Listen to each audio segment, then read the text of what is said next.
The Nexus Military Academy had a tradition that made even the most battle-hardened Krillian generals break out in what passed for nervous sweats among their crystalline species.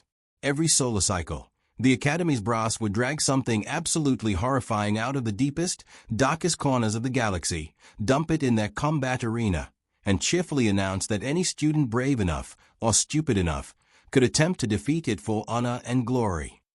Because nothing said quality education quite like letting teenagers fight interdimensional nightmares for bragging rights.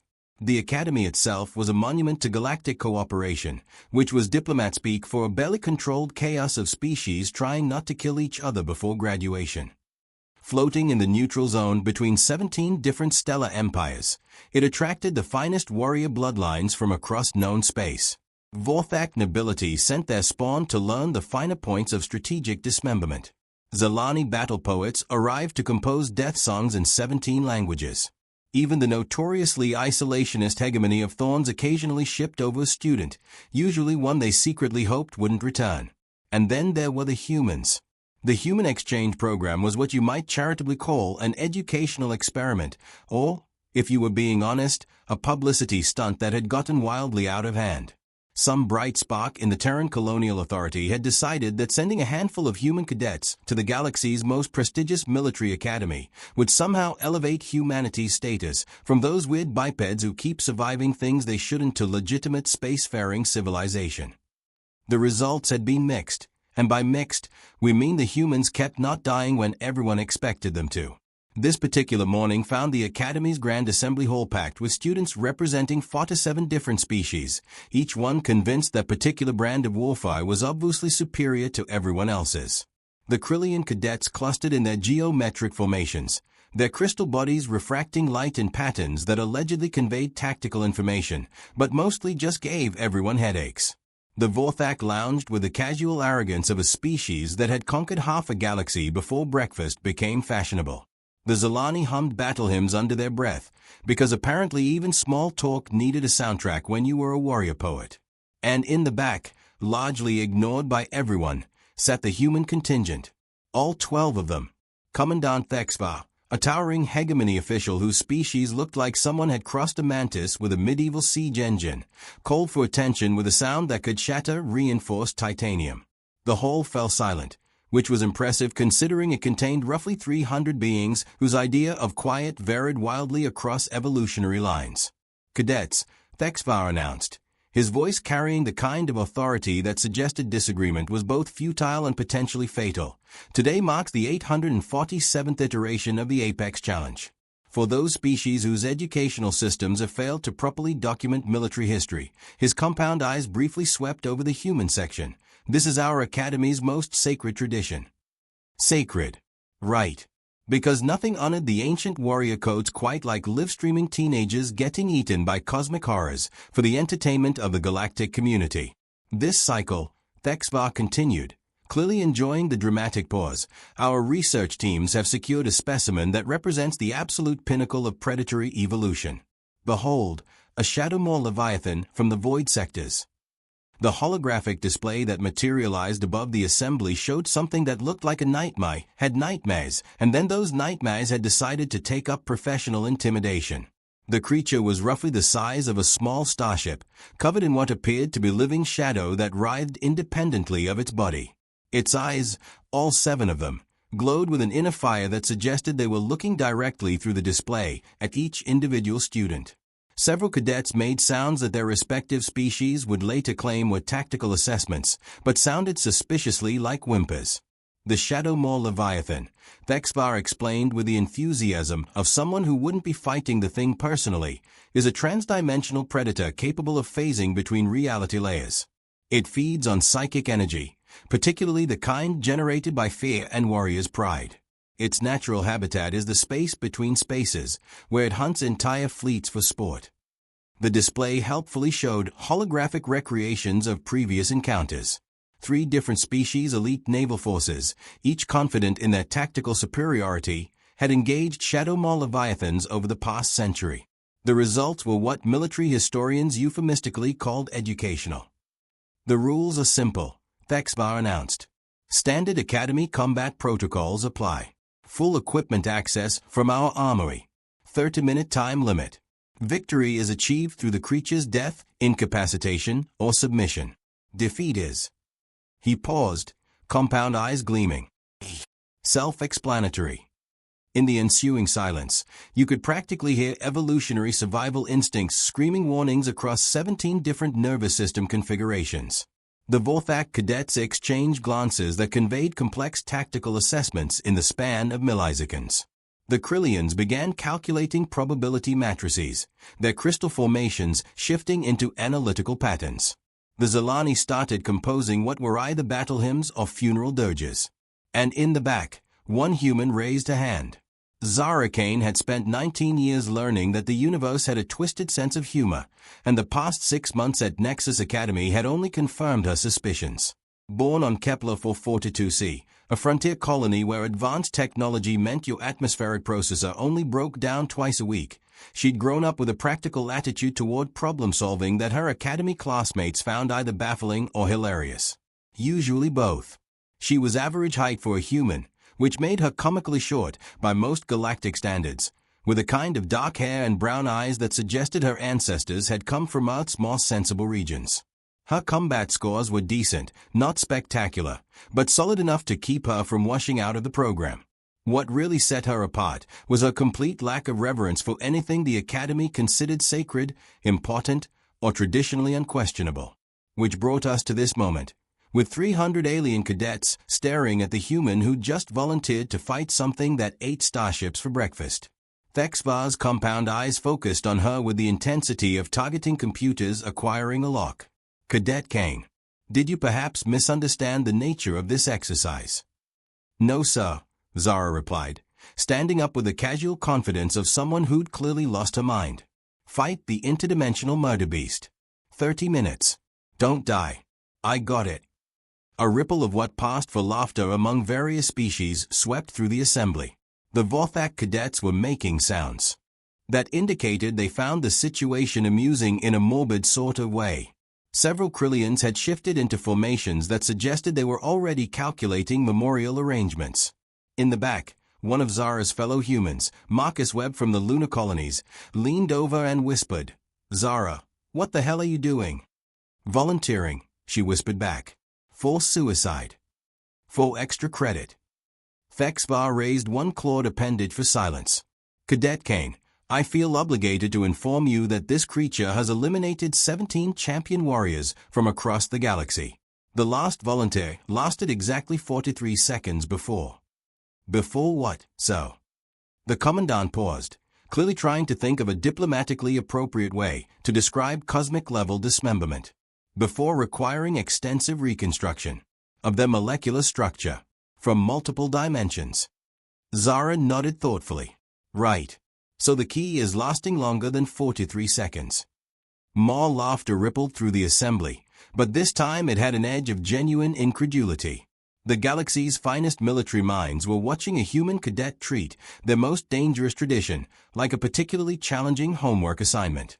"Very well," Thexvar announced, clearly deciding that natural selection was about to solve one of his administrative problems.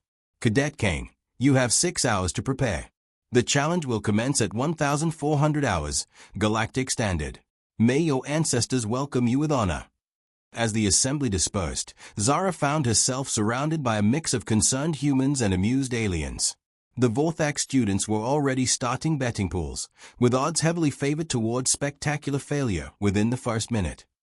The Zalani had begun composing what sounded like a funeral dirge, which was either very thoughtful or deeply insulting, depending on cultural context.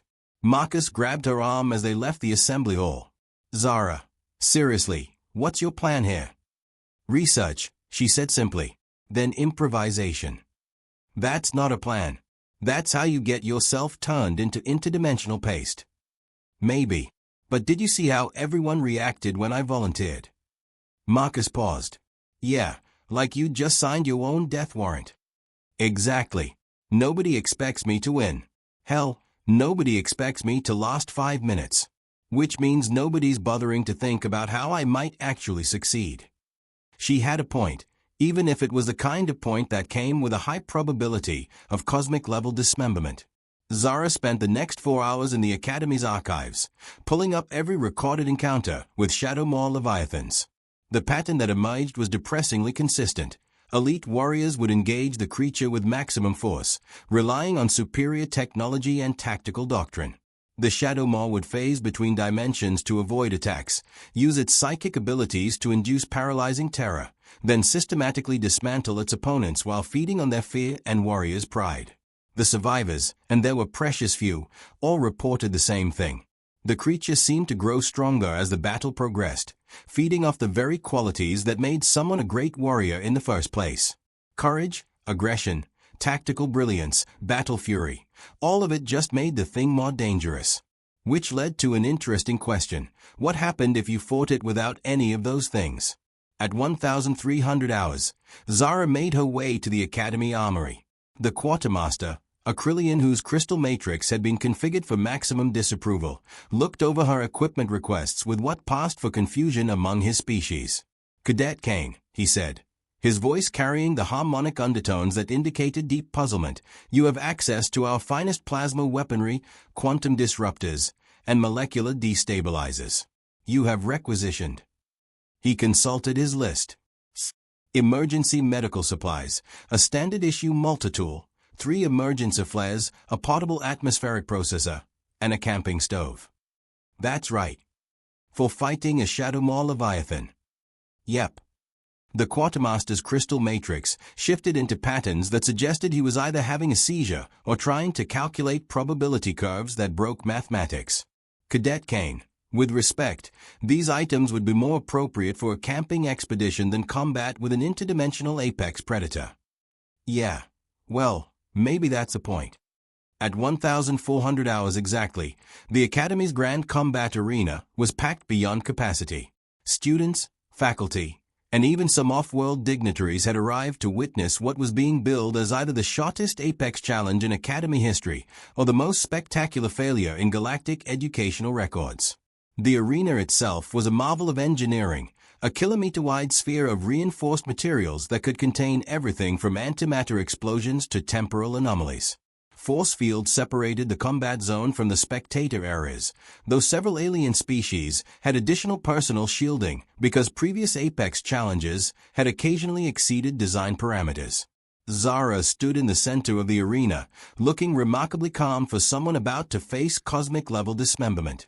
She changed into standard Academy combat gear, though her equipment loadout was still causing confused murmurs among the spectators.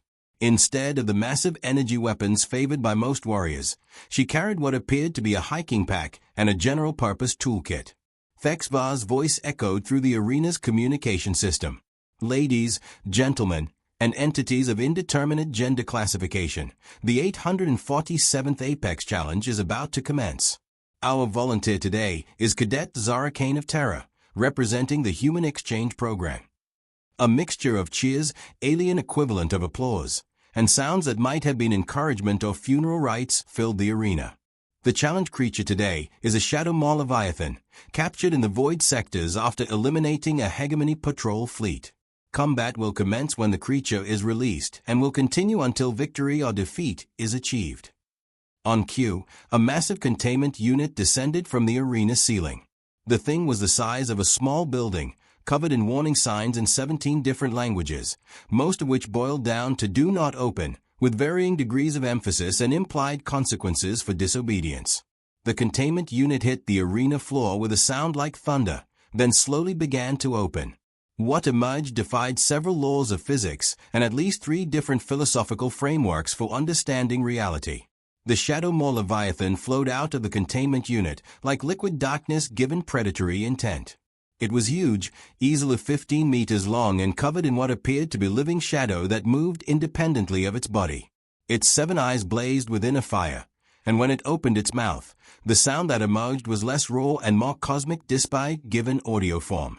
The psychic assault hit the arena like a tsunami of existential dread. In the spectator areas, several species began making sounds that indicated they were experiencing involuntary fear responses. The Vorthak cadets started reaching for weapons they didn't have. The Zalani death songs took on distinctly funeral overtones. And in the center of the arena, Zara Kaine sat down and started unpacking her camping stove. The Shadowmaw paused, clearly expecting some kind of aggressive response. When none came, it oriented all 7 eyes on the small human who was apparently trying to make tea in the middle of a combat arena. Zara got her stove working, a small triumph of engineering that used standard atmospheric gases as fuel, and set a metal cup on top to heat. Then she looked up at the cosmic nightmare towering over her and said, "So, rough day."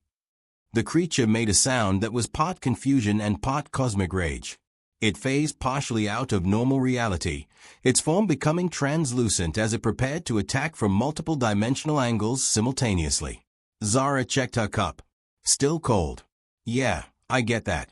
Stuck in a containment unit for who knows how long, dragged out here to fight teenagers for entertainment. That's got to be frustrating. The Shadowmaw's psychic assault intensified, waves of terror and despair crashing against Zara's mind. Most beings would have been reduced to gibbering insanity or cataleptic phase. Instead, Zara nodded sympathetically and adjusted her stove's flame setting. The thing is, she continued conversationally, everyone expects this to be a fight. You know, warrior versus monster, honor and glory, all that traditional stuff. But here's the weird thing.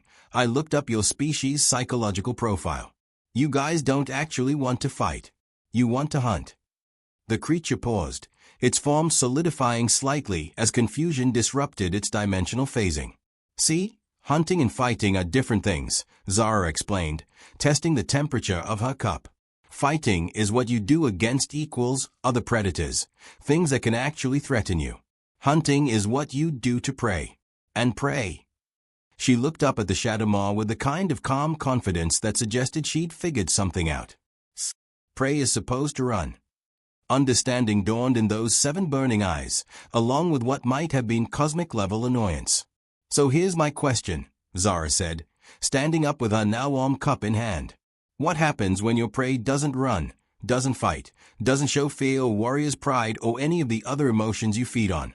What happens when your prey just talks to you? The Shadowmaw's answer was a roar that shattered several recording devices in the spectator areas and caused minor structural damage to the arena walls. It lunged forward, all pretense of dimensional tactics abandoned in favor of simple, overwhelming force. Zara threw her cup of hot water in its face. This was, by any reasonable measure, the equivalent of using a water balloon against a nuclear weapon. The Shadowmaw could have tanked direct hits from antimatter warheads without significant inconvenience. A cup of slightly heated H2O should have been less than irrelevant. Except that it wasn't an attack. It was a distraction. As the creature recoiled in surprise, not pain, but genuine confusion at the sheer audacity of the gesture, Zara activated one of her emergency flares. The brilliant red light filled the arena, and for a split second, the Shadowmaw's form became completely solid as its dimensional phasing was disrupted by the unexpected sensory overload. That was when Zara deployed her real weapon, a standard-issue emergency atmospheric processor, modified with her multitool to output a specific mix of gases. The Shadowmaw Leviathan, it turned out, was vulnerable to exactly one thing in the known universe, a rare atmospheric mixture that existed naturally in only 3 star systems, all of which were located in regions of space so dangerous that nobody in their right mind would go there. It wasn't toxic to the creatures, it was a sedative. In their natural habitat, Shadowmaws used the gas to put themselves into hibernation between hunting cycles. It was the cosmic equivalent of chamomile tea for interdimensional apex predators. As the atmospheric processor filled the arena with a carefully calibrated gas mixture, the Shadowmaw's aggressive posture began to shift. Its burning eyes dimmed to a sleepy glow. Its psychic assault faded to something resembling cosmic contentment. It looked around the arena with the air of a large predator who just realized it was actually very tired and maybe a nice nap would be lovely. The creature settled down in the center of the arena, curled its massive form into something resembling a sleeping position, and began making a sound that could only be described as interdimensional purring. The silence in the spectator areas was profound.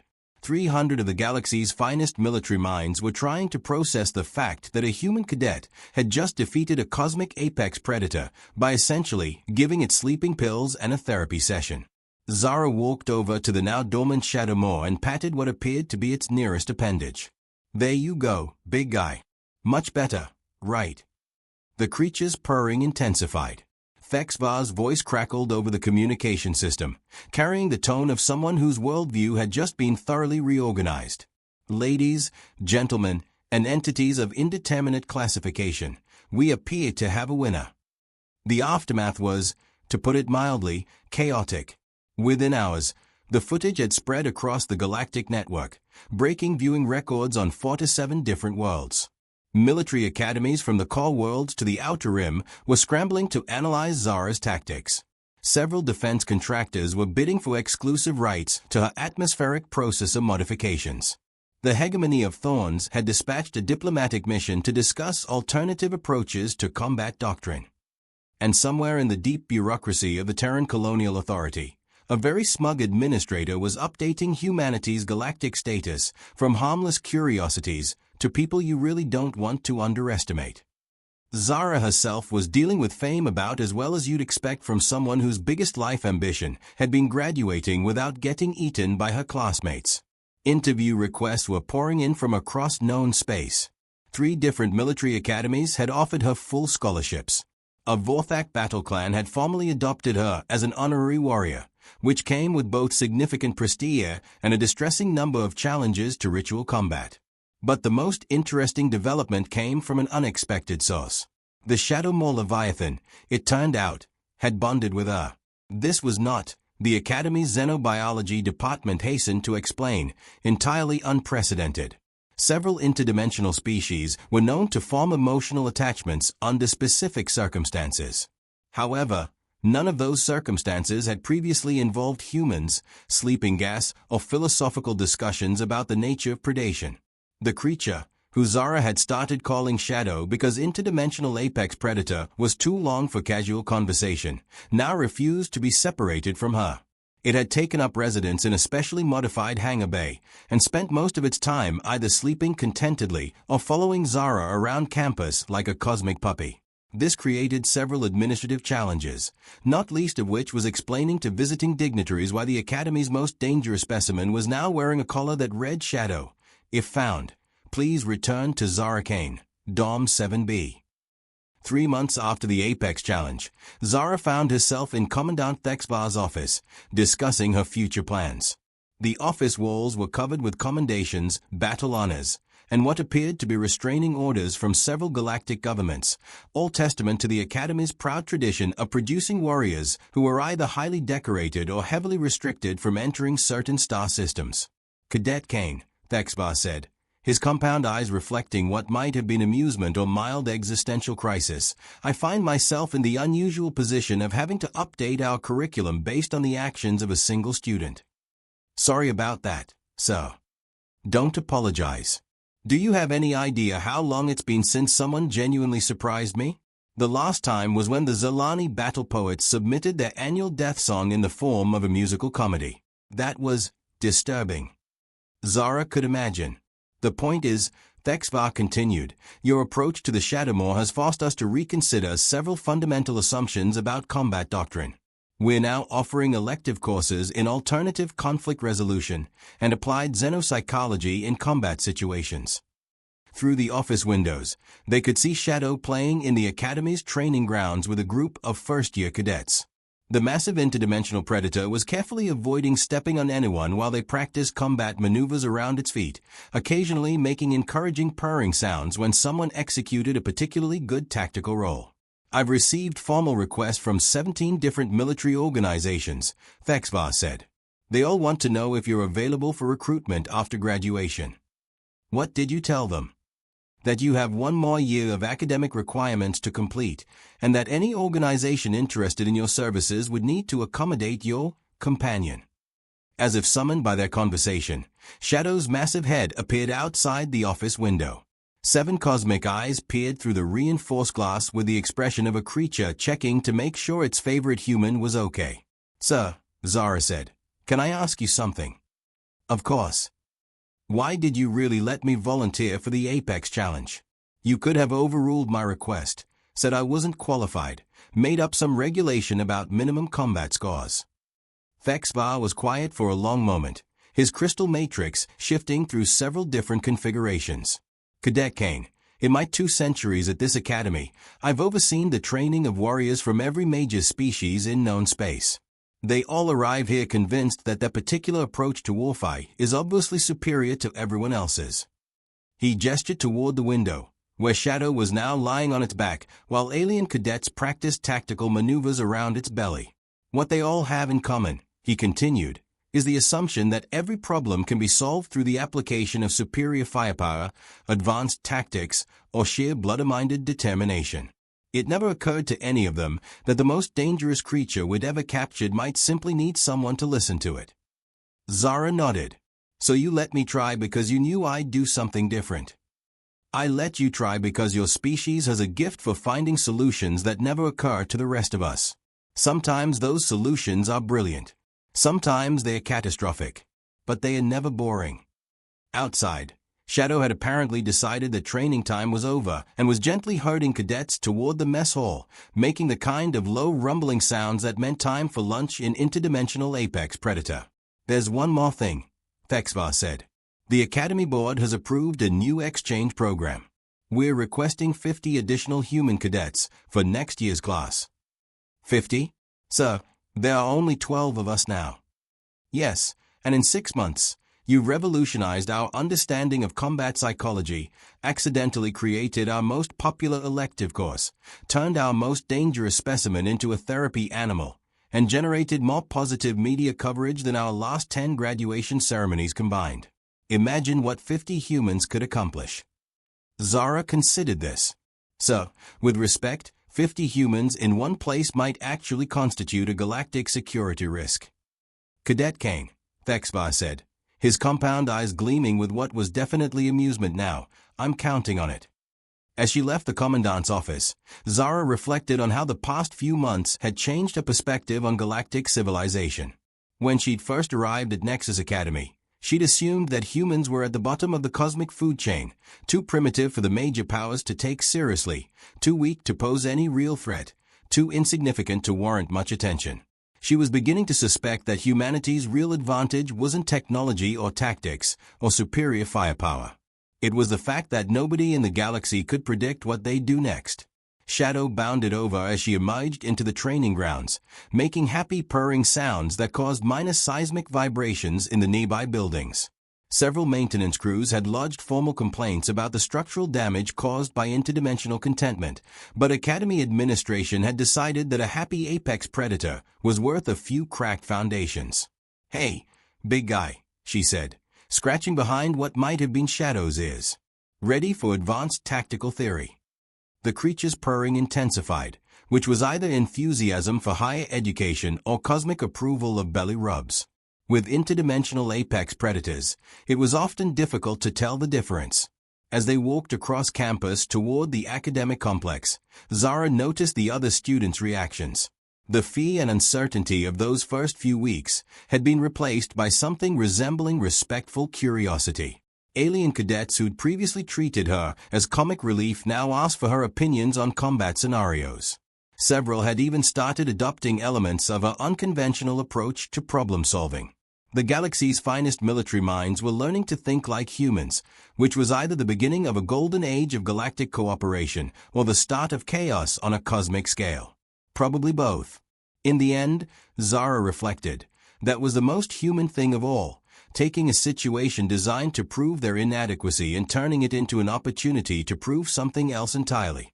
The Academy had unveiled their caged apex predator, expecting a traditional display of martial prowess. Instead, they'd gotten a demonstration of humanity's most dangerous weapon, the absolute refusal to accept that any problem had only one solution.